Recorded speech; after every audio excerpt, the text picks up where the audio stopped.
ముందు మనం మాతృభావన అనే పాఠ్యభాగాన్ని చెప్తున్నాము. ఓకేనా? అమ్మల కన్నయమ్మ ముగురమ్మల మూల పుటమ్మ చాలా పెద్దమ్మ సురారులమ్మ కడుపారడి బుచ్చినయమ్మ తల్లిలో నమ్మిన వేల్పుటమ్మల మనమ్ముల నుండెడి అమ్మ దుర్గమాయమ్మ కృపాబ్దినిచ్చుద మహత్వ కవిత్వ పటుత్వ సంపదల్. ఇది అమ్మవారికి సంబంధించింది. అలాగే అందులో అన్నీ ఎవరు వచ్చారు? అమ్మనే. అమ్మ అంటే ఎవరు? పార్వతీదేవి, లక్ష్మీదేవి అందరూ కలిపి దుర్గాదేవి కదా. మనం ఇప్పుడు దాన్ని చెప్పుకోబోయే పాఠం ఏంటి? మాతృభావన. దీన్ని రాసింది గడియారం వెంకట శేషశాస్త్రి.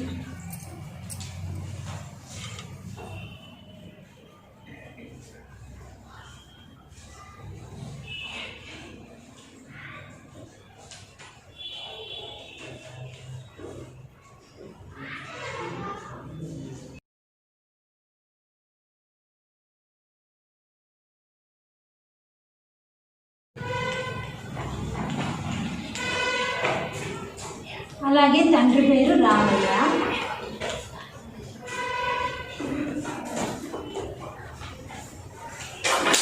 ఈయన జన్మస్థలం వచ్చేసి కడప జిల్లా.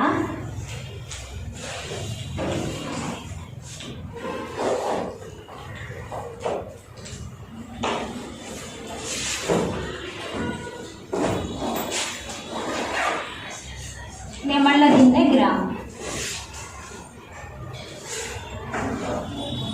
గ్రామంలో ఈయన జన్మించారు. ఈయన యొక్క రచనలు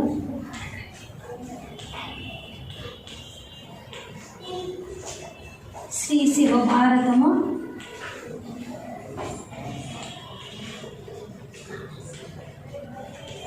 అలాగే మురారి,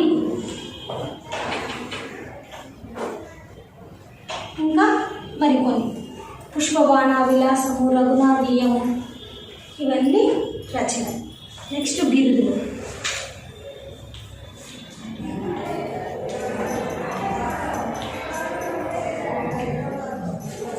కవిసింహ,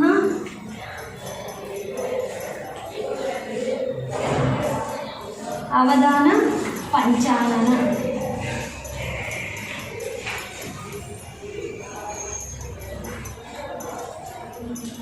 ఇవేమో బిరుదులు. ఇంతవరకు తోపొచ్చింది, అర్థమైంది కదా. నెక్స్ట్ మనం పాఠంలోకి వెళ్తే మాతృభావన అన్నారు కదా. అంటే మనము ఈ పాఠం ఎవరు దేని నుంచి వచ్చిందని చెప్పి మనము శ్రీ శివభారతంలో నుంచి ఈ పాఠాన్ని తీసుకోవడం జరిగింది. దీన్ని స్వాతంత్ర కాంక్షని తెలుపుతూ, అంటే అక్కడ ఏమంటున్నారు మనకి,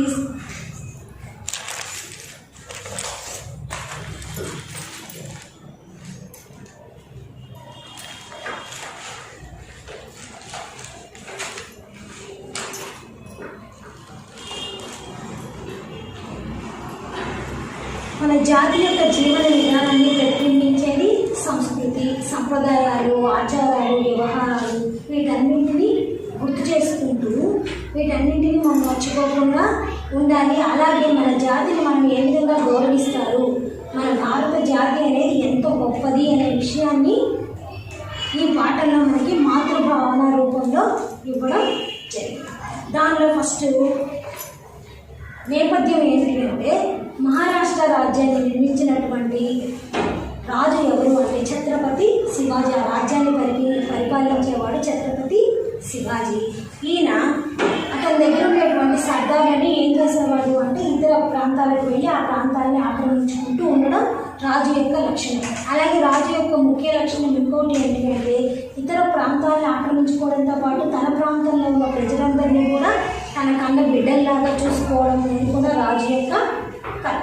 కాబట్టి ఇక్కడ రాజు ఏం చేయాలి, ఇతర ప్రాంతాలను ఆక్రమించుకునే సందర్భంలో అబ్బాజీ సోమదేవుడు అనే అతన్ని కళ్యాణి దుర్గాన్ని ఆక్రమించడం కోసం అక్కడికి పంపించారు. ఎవరు అతను? అబ్బాజీ సోమదేవుడు.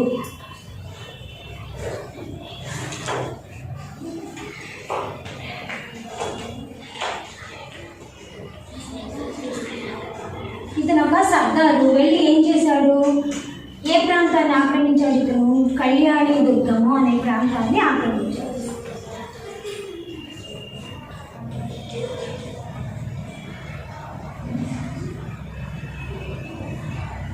ఈ కళ్యాణి దుర్గాన్ని ఆక్రమించిన సందర్భంలో ఇతను ఏం చేశాడు అంటే ఈ అప్పాజీ సోమదేవుడు అక్కడ ఆ ప్రాంతంలో ఉండేటువంటి వాళ్ళని బందీలుగా తీసుకొని వస్తూ ఆ రాణివాస స్త్రీలను కూడా బందీలుగా ఛత్రపతి శివాజీ ఉండే రాజ్యానికి తీసుకొని వచ్చేసాడు. తీసుకొని వచ్చిన తర్వాత శివాజీ ఏ విధంగా పరిపాలన కొనసాగిస్తూ ఉండేవాడు అంటే ఇతర స్త్రీలని తన తల్లితో సమానంగా, అలాగే పరధనాన్ని గడ్డి పరకతో సమానంగా భావించేటువంటి స్వభావం కలవాడు.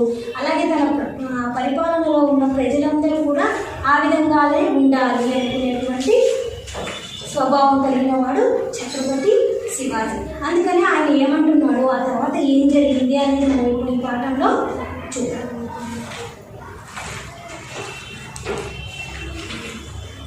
ఆ ఏమి ఒక రాణివాసమును పుణ్యవాసమును తెచ్చినావా, ఏ హైందవుడైన నీ గతిన మర్యాదన్ ప్రవర్తించునే, మాయాజ్ఞన్ గమనింపవో జయ మదోన్మాదం గుణన్ రేగి, నీ ఆయుస్సూత్రములేవ కృంచుకునేదో యౌధత్యమోర్వంజుమి అంటూ ఏమని చెప్తున్నాడు ఇప్పుడు.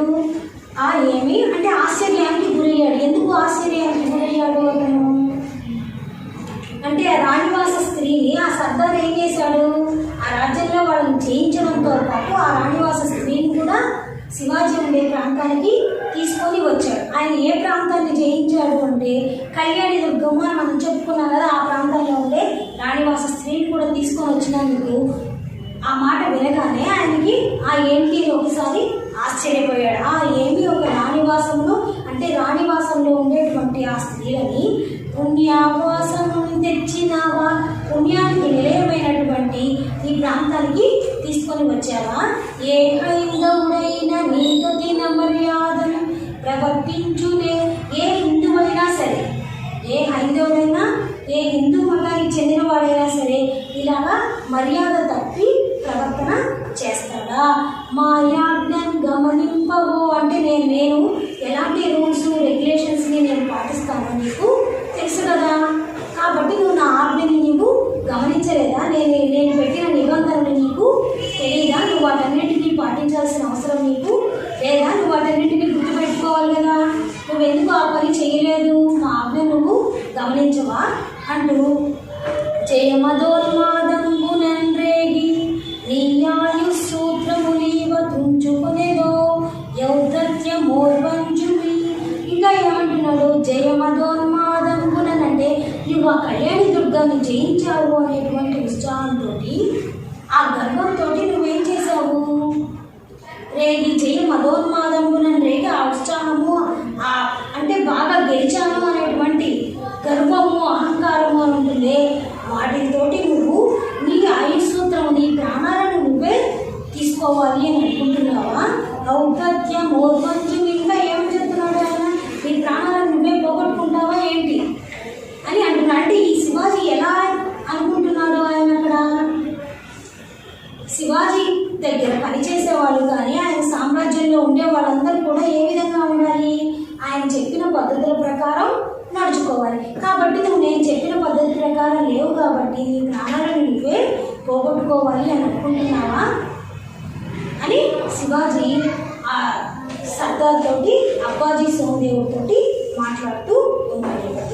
నెక్స్ట్ అనుచుంజేవులు మీరు కన్నుగవతో నా స్పందితోష్టంబుతో ఘన హుంకారముతో నటభృటితో గర్జిల్లు నా బోన్సలేసుని చూడన్ ఉయిలోడే గొల్వు శివుడి సున్బుత్తు కన్రింగి బోలన నవ్వారల బంధమూర్చి కొనితేరన్ బంచె సోమదేవుని. ఆ మాట అంటూ ఇంకా అనేటప్పుడు ఆయన ఎలా ఉన్నట, అనుచుంజేవులు మీరు ఆ మాట అంటూ ఉంటే ఆ మొహమంతా కూడా కళ్ళని కన్నుగవతో ఆ రెండు కన్నుల జంటంతా ఎర్రగా అయిపోయింది అనమాట. అంటే ఆ కళ్ళల్లో ఆ ఎరుపు అనేది బాగా వచ్చేసింది. నా స్పంది తోష్టంపుతో ఆ పెదవులన్నీ కూడా గట్టిగా పలుకుతూ ఏమంటుంది, ఘనహంకారముతో గట్టిగా అరుస్తూ గర్జిస్తున్నట్టుగా మాట్లాడుతూ ఉన్నాడు. నట భృకుడితో రెండు కనుబొమ్మలు రెండు కూడా దగ్గరికి అయిపోయి గర్జిల్లు నా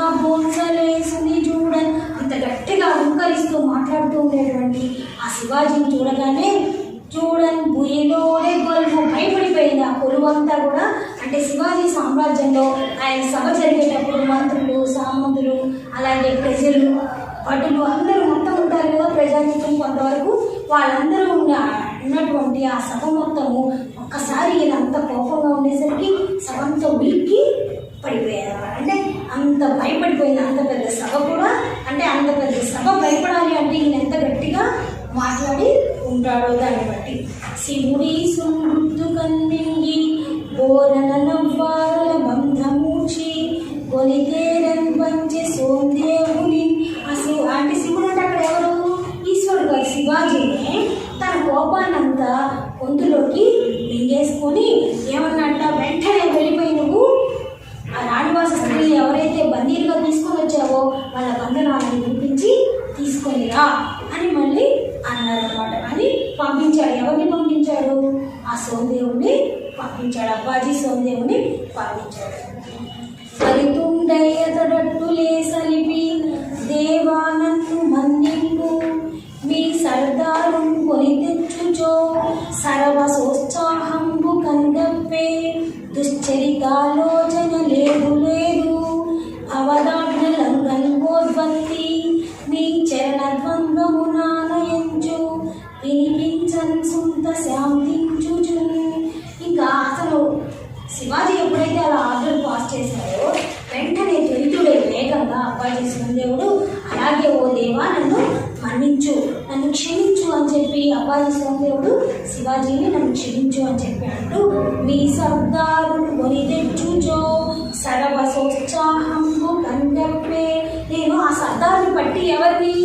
ఈ కళ్యాణి దుర్గాన్ని జయించినటువంటి ఆ సర్దార్ని పట్టి తీసుకొని వచ్చేటువంటి విజయ ఉత్సాహంలో ఆ విజయ ఉత్సాహంలో దుశ్చరితాలోచన లేదు లేదు భవదాజ్ఞలంగన్వోద్వత్తి మీ చరణద్వంద్వము నానయంచు వినిపించన్ సుంత శాంతించుచు. ఇంకా ఏమంటున్నాడు?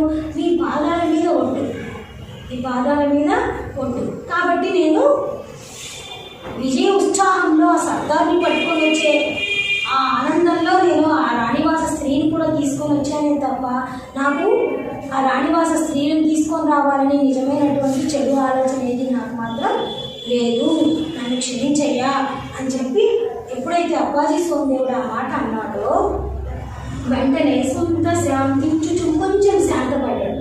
ఎవరు శాంతపడింది? శివాజీ కొంచెం శాంతపడ్డాడు. శివరాజంతట మేము సుంగుడైతే అతను చెప్పాడు. ఇతను వెళ్ళి ఈ సోమదేవుడు తీసుకొని వచ్చాడు. ఏమన్నాడు? శివరాజంతట అంటే ఆ శివాజీ రాజు మేము సుంగుదెరలో అంటే ఆ స్త్రీని యవనకాంత స్త్రీని తీసుకొని వచ్చారు. అంటే ఆ రాణివాస స్త్రీని తీసుకొని రాగానే ఆమె ఎలా ఉందట? మామూలుగా అయితే ముస్లిమ్స్ స్త్రీలు పరదా అంటే వాళ్ళు బురకా వేసుకుంటారు. ఇక్కడ ఈమె కూడా ఏం చేసింది? పైనుంచి మొహం మీద నుంచి పరదా లాగా వేసుకుందట. అందులో నుంచి సిద్ధాంబుదఛాయలో నవ సౌదామిని బోలు నా యవన కాంతారత్నము. ఆమె ఎలా ఉందట? అప్పుడే వచ్చినటువంటి మెరుపు తీగలాగా ఉంది. అంటే అంత సౌందర్యవతి, అంత అందంగా ఉంది ఆ రాణివాస స్త్రీ బందీగా తీసుకొని వచ్చినటువంటి ఆ యవన కాంత. ఇంకా ఆమెను చూచి శివాజీ ఏమంటున్నాడు? భక్తి గౌరవము వారగ చూచి పలికి ఆమెను భక్తితోటి నమస్కారం చేస్తూ ఆమెతో ఏమంటున్నాడు? వనితారత్నంబుని భవ్య హైందవ భూజంగమ పుణ్యదేవతలు మాతా తప్పు సైనింపుని. ఇంకా ఏమంటున్నాడు? అమ్మ, ఈ భారతదేశంలో హైందవ సమాజంలో స్త్రీలందరూ కూడా పుణ్యమూర్తులు, పుణ్యదేవతలు. కాబట్టి మా తప్పు క్షమించు, మా సర్దార్ చేసినటువంటి తప్పుకి నేను క్షమాపణ పెడుతున్నాను, మాతా తప్పు సైరింపుని, నన్ను క్షమించమ్మా అని చెప్పి శివాజీ ఆ యవనకాంత స్త్రీని, అంత అందంగా ఉన్నటువంటి స్త్రీని మామూలుగా రాజులు ఏం చేస్తారు? వివాహం చేసుకుంటూ ఉంటారు. కానీ శివాజీ మాత్రం అలాంటి పని చెయ్యలేదు. ఇంకా హరిహర బ్రహ్మల గురికి బిడ్డల చేసి జోలపాడిన పురంధీర రామ యమధర్మరాజు వాసము దృంచి ఎదలించి పతి భిక్షగున్న పావన చరిత్ర తగదగ దహన మధ్యము పూల రాశిగా విహరించియున్న సాధ్వీమ తల్లి పతి నిమిత్తము సూర్య భగవాను హృదయంబు నరికట్టి నిలుపు పుణ్యముల పంట. ఇంకా ఏంటట, హరిహర బ్రహ్మలను కూడా పురిటి బిడ్డలుగా చేసి జోలపాడింది అనసూయాదేవి.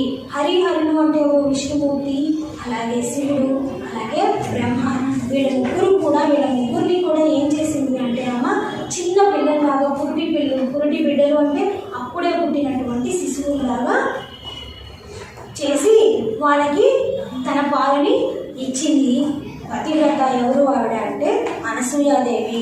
అలాగే యమధర్మరాజు పాసము దృంచి ఎదలించి పటి భిక్షకున్న పావన